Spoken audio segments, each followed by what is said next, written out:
realize his father was his biggest mentor, even though Joe didn't ever think of himself as a protege at the time. So, Joe.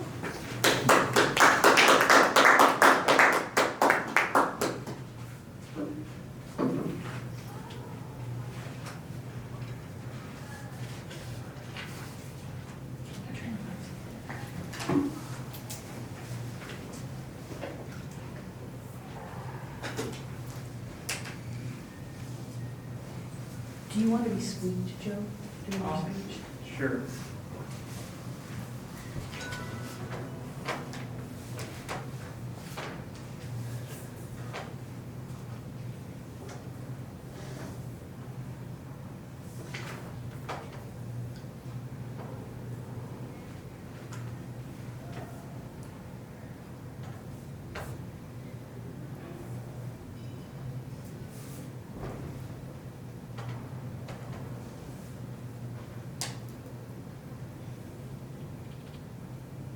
I'm just going to get up again, since you probably should have sat down, and explain that the purpose of this project is for the member to clearly define how Toastmasters envisions mentoring, so that you have an understanding, gives you context to the speech.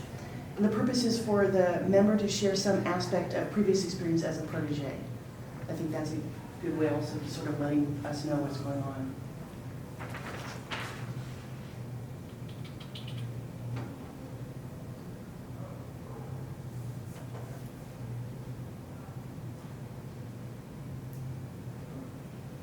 Come on, computer.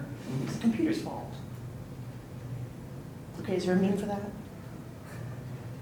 No idea. There's not really. Oh. Oh, shoot. Forgot to define me.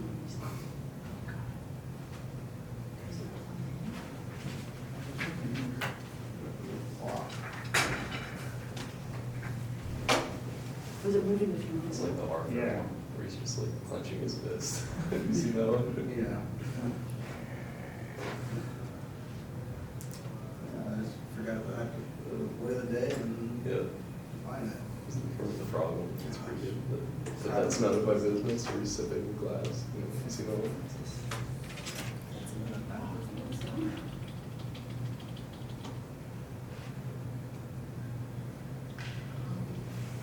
I don't know what you do now, that's like reboot.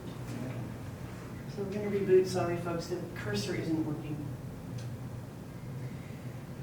During this break, the person who's gonna do our table topics, I think was Gabrielle, yeah. So I was thinking instead, unless somebody wants to step up and do that, we could just go around, and one time what we did was I would ask you a question and then you would ask Chris a question. Just Okay. want to do it like that? Is that okay with That'll work. folks? What was that? Yeah. Okay, great. Okay, let's do that. Does anybody want to volunteer to do a speech now?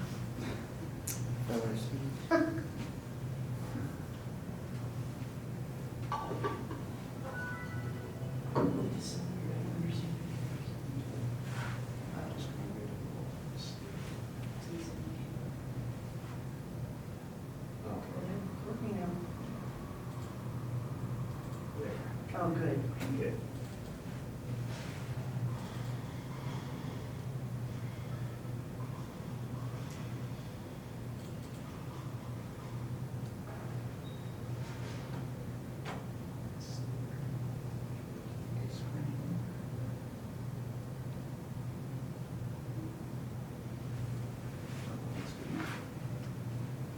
Okay.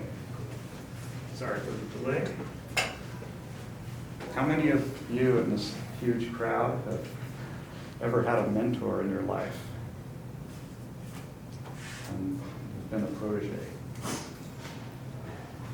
I've had a lot of coaches in my life, but I'm not sure I've had a mentor. I've had soccer, track, and cross-country coaches, but coaches try to help you improve a specific skill, something that helps the team, and something that is a goal of the coach as much as the person. A mentor, on the other hand, is somebody who guides you in things that you want to accomplish in a more general sense. And in working on the speech, I realized I didn't really have any mentors that I could think of immediately.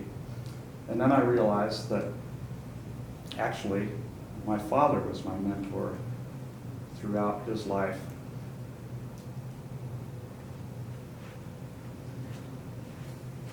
There was a quote that somebody attributed to my father. Can virtue be taught? Yes, but only by example.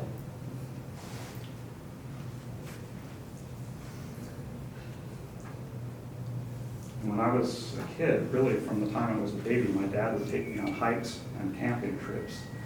When I was about a week old, he got out a bread drawer and filled it with towels and blankets to make a little bed for me, and he and my mother took me out into the gorge for a hike.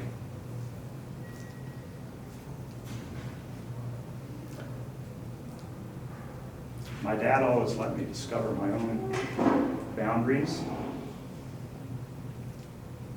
He let me do things on my own and figure out what I was good at or what I wanted to do. One time we were on a trip when I was a toddler and we were in a motel. I was being a real pest and noisy and running around and would not go to sleep, and my parents decided to just let me wear myself out, tire myself out. So I was running around, and I ran between the couch and the windowsill in the room, and my head kind of banged back and forth between the couch and the windowsill, thump, thump, thump, thump, thump as I ran. Not enough to hurt. But it kind of woke me up and calmed me down, and I realized I shouldn't be running around quite as much, and maybe it was time for bed. And my dad always liked to tell that story.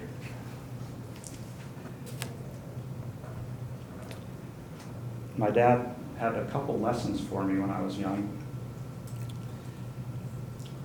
This neighbor kid came tearing down the sidewalk in a wagon and rammed it into our fence. My dad was out working in the yard.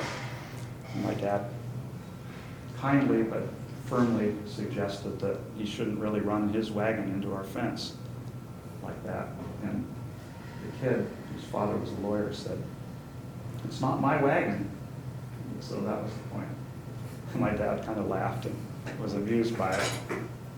But he always brought that up, that you shouldn't make excuses. You should take responsibility for things that you do and not blame it on others or come up with some kind of an excuse like that. And sometimes when I do something, I would say, "I didn't mean to if I did something wrong." And he would flip that around and say, "Mean not to." Don't make an excuse after the fact, but before you do something, or think about things and the consequences before you do them.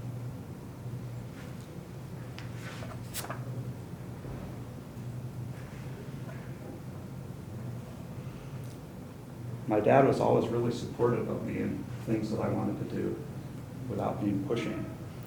He let me decide what I was interested in, what I liked to do, and let me pursue those. And then once I discovered what I liked to do, he would encourage me and cheer me on and support me, but let me do it in my own way.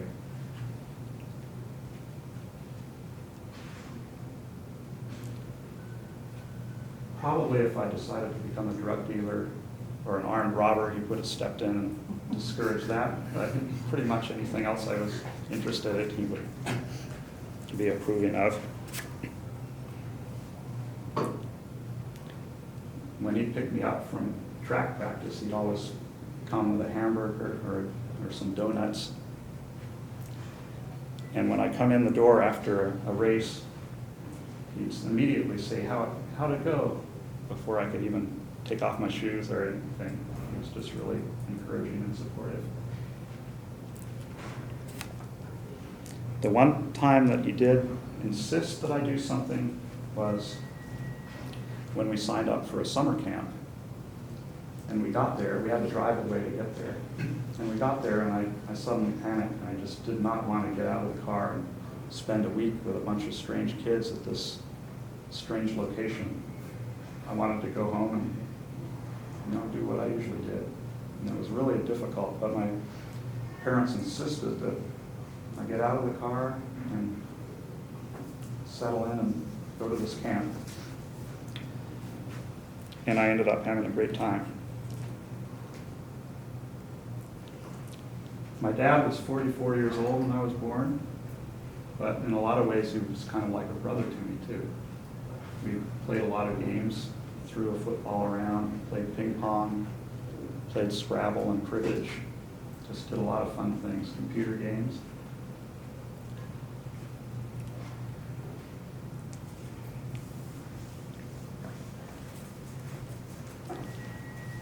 My dad was the dean of students at college, and I got to overhear and observe how he treated and encouraged students with firmness but with kindness, and that was a great example for me.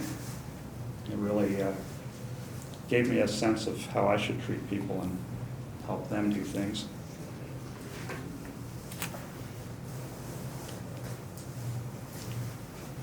So a few lessons that he instilled in me were direct, but most things were done by example.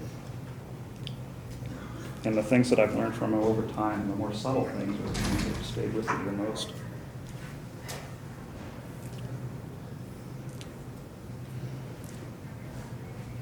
So my father was my mentor, even though I didn't realize it at the time. And that's the one time I can say I've really been a protege. Thanks. Thank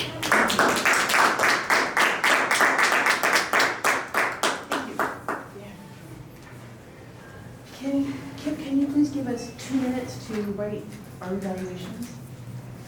Are you the timer? I'm sorry, Chris, I apologize, got that wrong. Can you give us 2 minutes to write our evaluations? Thank you. Sorry. No problem.